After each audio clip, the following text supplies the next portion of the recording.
Next sngi in the JSU central body, one right P Gimat, QE Chami, Aga District Selection Committee, West Jaintia District. Now,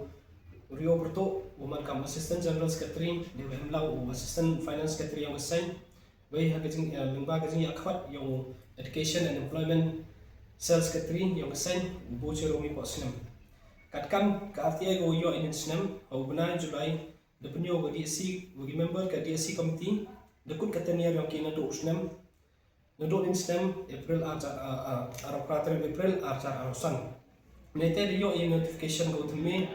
go one ho benai nomor arusan. Depenyo go bagi DSC, DM katu kat ni benai, kelam mempen to me go yang kita kan yang ka. Menda compare yang notification go meet ho Snam arule, go arusan. Ki members magi gijo. Mempen to me gini. Baik kat kam gajing pembenar notification yang official memorandum arza kat so the field go pembenar yang kat year baik kat bon gatom begini kita kat kam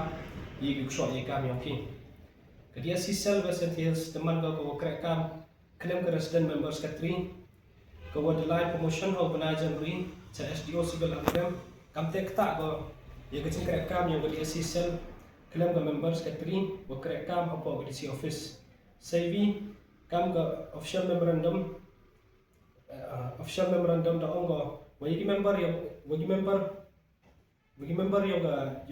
committee to tung de MCS officer ta hai ni yoi to tung de IS officer hagajing lai sem nagaliang ka sen wo deputy commissioner ka sen de dawa go yung publish ki ye answer ki yung exam ki de dap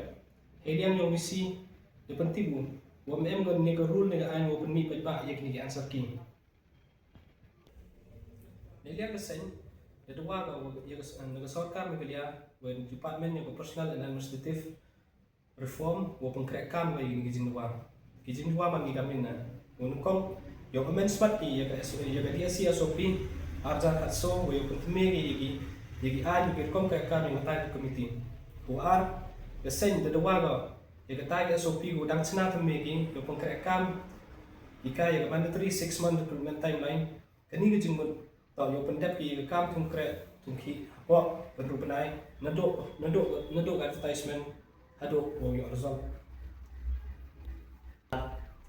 kune mandatory publication of answer key kesen de dua go mas sendap ki exam yo pelai peba ki answer key Hapoh katu kat ni sngi dan hi yo hi candidate compare ki performance yo ki kuso strict term limit